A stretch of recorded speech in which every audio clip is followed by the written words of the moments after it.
Pourquoi de nos jours, au lieu que ce sont nous les jeunes qui enterrons nos parents, mais ce sont désormais nos parents qui nous enterrent si tôt?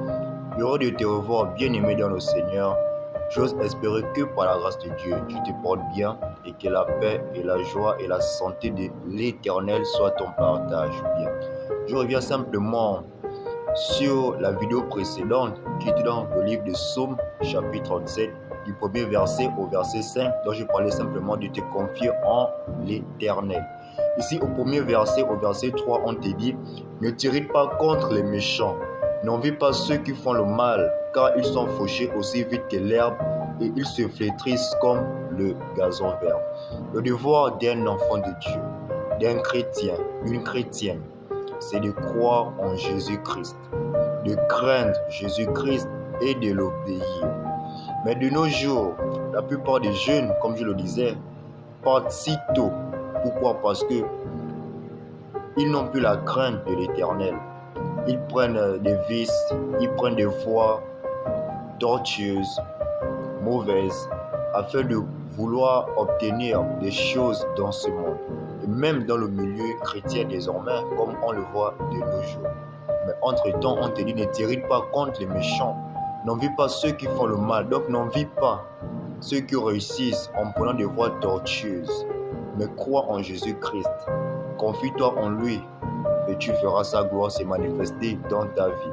Ensuite, du verset 3 au verset 5, il est dit: Confie-toi en l'Éternel et pratique le bien.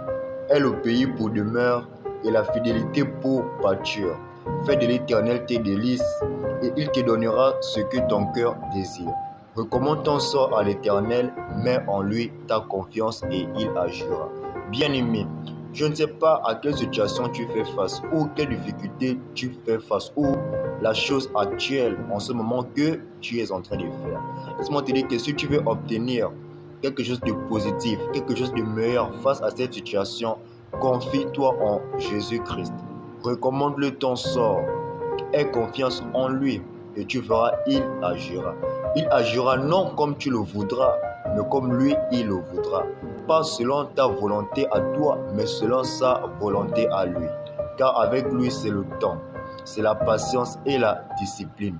Et c'est ce qui fait que, de nos jours, pour d'autres, tellement précipités à vouloir obtenir un meilleur résultat, prennent des mauvaises voies et partent chez les autres, chez des gangas, chez des marabouts, font des bains, font des pratiques et autres. Entre-temps, ce n'est pas le plan de Dieu dans leur vie. Moi, je t'exhorte à te confier en Jésus-Christ. Recommande-le ton sort, ton projet, ton mariage, tes examens, à vous qui allez bientôt passer les examens. Recommandez-le vos examens et vous verrez, non seulement dans la prière, mais aussi dans le travail. Car la patience est amère, mais ses fruits sont doux. J'espère que je t'ai apporté un plus sur cette deuxième partie. Sur ce, sois béni. Prends soin de toi. Ciao. La grâce me suffit, Yahweh, Yahweh.